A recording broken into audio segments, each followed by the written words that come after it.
Hi hello ఎలా ఉన్నారు? I hope great. అవునండి, గ్రేట్‌గా ఉండాలి. మనకిచ్చిన ఈ పవిత్రమైన జర్నీలో మనము సాధన చేస్తూ, భగవంతుడిని తెలుసుకుంటూ, మన మనిషికి మనం దగ్గరయ్యి, పుణ్యకార్యాలు చేస్తూ మనము మోక్షం అనేది సాధించాలి. ఓకే, మీ మనసులో వ్యక్తి పేరు 3 సార్లు తలుచుకోండి. తన రూపాన్ని విజువలైజ్ చేసుకోండి. డిఎఫ్ చాలా అందమైన ప్రపంచ సుందరి వచ్చేసారు. డిఎం పరిస్థితి చాలా చాలా ఘోరంగా ఉంది. అన్నిట్లో నలిగిపోయి ఉన్నాడు. థర్డ్ పార్టీ అనే దాంట్లో నలిగిపోయి ఉన్నారు. ఇది కరెక్ట్గా చెప్పాలంటే ట్విన్ ఫ్లేమ్ జర్నీ కార్డ్స్ వచ్చాయండి. I want to explain. నేను మీకు చెప్తాను. ఇది వచ్చేసి మేషం, వృషభం, మిథునం, కర్కటం, సింహం, కన్య, తుల, వృచ్చికం, ధనస్సు, మకరం, కుంభం, మీనం అనే రాశులలో ఇది మీకు ఎంతవరకు రిజిగ్నేట్ అవుతుంది అనేది అంటే ఒక 20, 30, 40, 50 ఒక 70 వరకు రిజిగ్నేట్ అవుతుంది. 100% అయితే రిజిగ్నేట్ అవ్వదు. ఎందుకంటే మీ పేరుతోని, మీ రాశితోని, మీ వ్యక్తితోని తీసింది కాదు కాబట్టి దీనికి నేను ఏమాత్రం ఎటువంటి ఛార్జెస్ తీసుకోను. కాబట్టి మనస్ఫూర్తిగా మీరు క్లెయిమ్ చేసుకోండి. పాజిటివ్ ఎనర్జీ వస్తే దయచేసి లైక్ చేయండి. ఎందుకంటే మీరు చేసే ఒక లైక్ నాకు వీడియో చేయడానికి ప్రోత్సాహంగా ఉంటుందన్నమాట. Thank you very much. And మీకు ఎట్లా ఉంటుందంటే ఇది వచ్చేసి మనకి మిథునం రాశి వాళ్ళు ఇవాళ కమ్యూనికేషన్ ఫాస్ట్గా, మిథునం రాశి వాళ్ళు కన్య రాశిలో ఉన్నారు. ఇది లేడీస్ అయినా అవ్వచ్చు, జెంట్స్ అయినా అవ్వచ్చు, ట్రాన్స్జెండర్ అయినా అవ్వచ్చు, ఎవరైనా అవ్వచ్చు. ఒక లింగ భేదం అనేది ఉండదు. భగవంతుడి దగ్గర ఎలా ఉంటుందంటే సారీ, మీరు పవిత్రమైన సోల్, శరీరం అనేది ఈ రక్తంతో నడిచి రక్త మాంసం ముద్దలతో నడిచేది కాదు. పవిత్రమైన ఆత్మ అనేది భగవంతుడు కోరుకుంటున్నాడు అనమాట. ప్లీజ్ మీరు ట్రాన్స్జెండర్ అని అన్నానని మీరు అవ్వద్దు. ఎందుకంటే వాళ్ళు చాలా చాలా పవిత్రమైన వాళ్ళు కూడా ఉంటారు. దాంట్లో లెస్బియన్స్ కూడా ఉంటారు. అంటే మన దగ్గర ఇది ఇంకా ఎక్స్పోజ్ అవ్వలేదు. కాకపోతే ఏంటంటే ఓవర్సీస్లో అనేది ఇది సర్వసాధారణము. అందరినీ ఒకలాగా చూస్తారు. అందుకే అక్కడ ఏదైనా ఉద్యోగానికి అటువంటి ఫామ్స్ ఇచ్చినప్పుడు జెండర్ రాయమని కంపల్సరీ అని ఉండదన్నమాట. అక్కడ వాళ్ళకి మన దగ్గర నుంచి మనం ఇక్కడ నుంచి వెళ్తే కనుక అప్పుడు అడుగుతారు వాళ్ళు. ఓకేనా? ఓకే, అది డిఫరెంట్.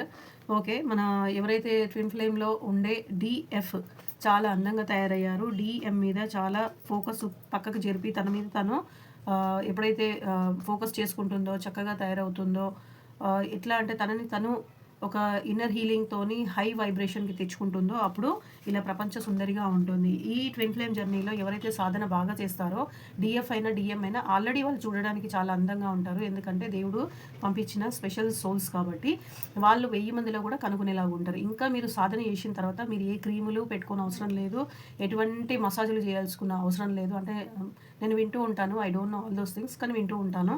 అవన్నీ అవసరం లేదు. మీ ఇన్నర్ సోల్ ఎప్పుడైతే హయ్యర్ వస్తుందో అప్పుడు మీ దగ్గర ఒక ఔరా అనేది చాలా బ్రైట్గా, మీరు ఎప్పుడు మిమ్మల్ని మీరు చూసుకోనంత అందంగా తయారవుతారనమాట. అది సాధన చేసి మీరు ఒకసారి మిమ్మల్ని మీరు తెలుసుకుంటే చాలా బాగుంటుందని మీకు అందరికీ చెప్తున్నా. ఓకేనా? డిఎం ఎవరైతే ఉన్నారో చాలా చాలా మకర రాశి వాళ్ళనమాట. ఇది వర్క్ అండ్ డిసిప్లిన్ వాళ్ళ పరిస్థితులలో అందరి దగ్గర అందరి మాటలు వినాల్సి వస్తుంది. కాబట్టి ఇది తనకి ఎటువంటిది మంచి జరగట్లేదనమాట. మీరు లైఫ్లో నుంచి వెళ్ళిపోయిన తర్వాత తన లైఫ్లో అనేది ఏ ఒక ధనము కానీ ప్రతిదీ కోల్పోయారు. ఫస్ట్ ఆఫ్ ఆల్ ఏంటంటే పార్వతి వెళ్ళిపోయిన తర్వాత పరమేశ్వరుడు ఎలా ఏమీ చేయలేక అయిపోతాడో అలా మీ డిఎం అలా అయిపోయాడనమాట. ఆయనకి అన్నిట్లో లాస్ వచ్చింది. డబ్బులు లేవు, ఉద్యోగం ఉంటే ఉద్యోగం పోయింది, బిజినెస్ ఉంటే బిజినెస్లో లాస్ అయ్యింది. అందరూ పలువురు తను ఎవరైతే వాళ్ళు ఉన్నారో వాళ్ళ ఇంటి వాళ్ళు కానివ్వండి, బయట వాళ్ళు కానివ్వండి, ఆఫీస్లో కానివ్వండి, ఆయన ఏం చేసినా కానీ ఆయన విపరీతంగా బాధపడుతున్నాడు అనమాట. ఎందుకంటే ఆయనకి స్థితి బాగాలేదు. ఎందుకంటే ఎప్పుడైతే డిఎఫ్ తన మీద తను ఫోకస్ చేసుకుంటుందో తన లైఫ్ అనేది పూర్తిగా మారిపోతుంది అనమాట. అంటే నెగిటివ్ అనేది మొత్తం కూర్చుంటుంది.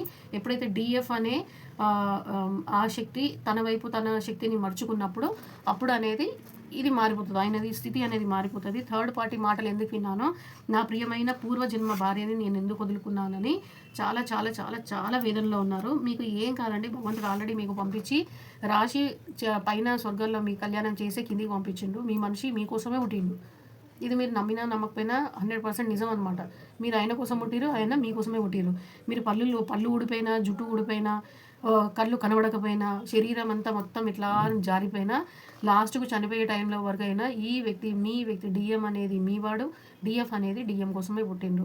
ఒకరికి ఒకరు పుట్టారు. ఎన్నో జన్మల నుంచి ఒకరి కోసం ఒకరు తప్పిస్తూ ఈ జన్మలో గనక కలిస్తే గనక దయచేసి డిఎఫ్ సాధన చేసి మీ డిఎంని మీరు సాధించుకోండి.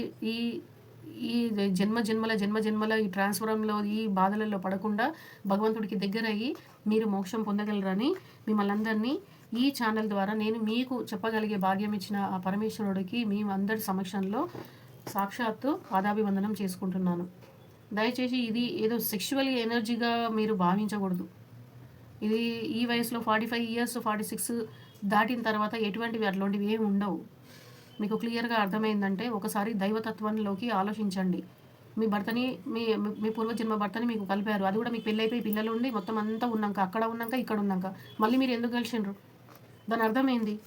సింపుల్ అబ్బా, ఏం లేదు. దాని అర్థం ఇదే. మీరు సాధన చేయండి, మీ మనిషిని మీరు సాధించుకోండి, మీకు మోక్షం అనేది వస్తుంది. ఆ మనిషితోని ఏమొస్తుందా అంటే మోక్షం వస్తుంది, అంతనే.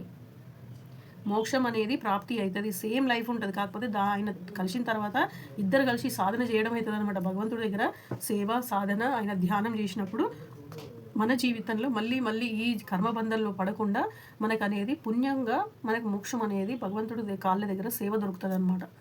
ఒట్టి ఆఫ్టర్ ఆల్ చిన్న ఏ పూజారి దగ్గరనో ఏ స్వాముల దగ్గరనో సేవ దొరికితేనే ఎంతో సంతోషించే ఆఫ్టర్ ఆల్ మన మనుషులం. అలాంటిది ఆఫ్టర్ ఆల్ నుంచి భగవంతుడు మనం స్పెషల్గా తీసుకున్నాడు. భార్య ఇక్కడ లేడీస్కి పెళ్ళి అయిపోతుంది, జెంట్స్కి పెళ్ళి అయిపోతుంది, పిల్లలు ఉంటారు, మొత్తం అంతా అన్ని బరువు బాధ్యతల మధ్య మీరు సడన్గా మళ్ళీ మధ్యలో ఎందుకు కలుస్తారు? ఒక మనిషి ఎప్పుడూ అట్రాక్ట్ అవ్వరు. అది ఒక బాధ్యతలో ఉన్న తర్వాత అట్లా అట్రాక్ట్ అయ్యారంటే సంథింగ్ రీజన్ ఈజ్ దేర్. ఉంటే కర్మఫలం అన్న ఉంటుంది, పూర్వజన్మ కర్మఫలం అన్న ఉంటుంది, లేకపోతే ఈ పవిత్రమైన బంధమైన ఉంటుంది. దయచేసి నమ్మాలి మీరందరూ. మీరు నమ్మిన నమ్మకపోయినా కొత్త సబ్స్క్రైబర్స్ అందరికీ హార్ట్లీ వెల్కమ్ అండి. Thank you very much. మీకు ఏది మంచిగా అనిపిస్తుందో, ఏది బాగా అనిపించట్లేదో, మీ లైఫ్లో ఉన్న అంటే ఏమి ట్రాన్స్ఫర్మేషన్స్ అవుతున్నాయో మీరు కొంచెం నాకు చెప్తే కనుక నేను మీకున్న డీప్ కనెక్షన్ ఏంటి అనేది ఇలాంటి రీడింగ్లో నేను క్లియర్ చేయడం జరుగుతుంది. కృష్ణవేణి గారు థ్యాంక్ యూ వెరీ మచ్ అండి. యూఆర్ ఆల్వేస్ గివింగ్ ఎట్లా అంటే కామెంట్ సెక్షన్లోకి వెళ్ళి గ్రాటిట్యూడ్ చేస్తారు యూనివర్స్కి. అది చాలా బాగుంటుంది. చెప్పాలంటే రియల్లీ ఇంప్రెస్ అయిపోతాను నేను. ఫస్ట్ కామెంట్ సెక్షన్లో మీదే ఉంటుంది. ఈ మధ్య శోభరాణి గారు కూడా చాలా బాగా మాట్లాడుతున్నారు. థ్యాంక్ యూ వెరీ మచ్ అమ్మ. శోభరాణి గారు మీ హెల్త్ చూసుకోండి అక్క, బాగుండాలి అని అన్నారు. థ్యాంక్ యూ వెరీ మచ్ అండి. Thank you. అండ్ చెప్పాను కదా, ఇవాళ ఈ చిన్న రీడింగ్లో అద్భుతమైన గొప్ప వాక్యాలు మీరు వినరు. అసలు చెప్పాలంటే వినండి, తెలుసుకోండి, డీప్గా కొంచెము ఆలోచించండి. మీ డిఎం కోసము పరిగెత్తకుండా డిఎం అనేది మీలోనే ఉన్నాడు అంటే అది భగవత్ నామ స్వరూపాన్ని మీరు జపిస్తే మీలో ఒక శక్తి ఉంది. ఆ శక్తితోని మీరు ప్రజ్వరిల్తారు. ఆ ప్రజ్వరిల్లిన శక్తితోని మీరు మానవ సేవ, దానవ సేవ, మానవ సేవ బాగా చేసుకొని ఏదైతే చేయాలో ధ్యానము సేవ అవన్నీ చేసుకొని మీరు భగవంతుల్లో ఐక్యమవుతారనమాట. లైక్ అంటే సాయిబాబా లాగా, జీసస్ లాగా, అల్లలాగా వీళ్ళందరూ అలాంటి వాళ్ళే. ఓకే, సర్వేజన సుఖినో భవంతు. అందరూ బాగుండాలి, అందులో నేను ఉండాలి. Thank you very much.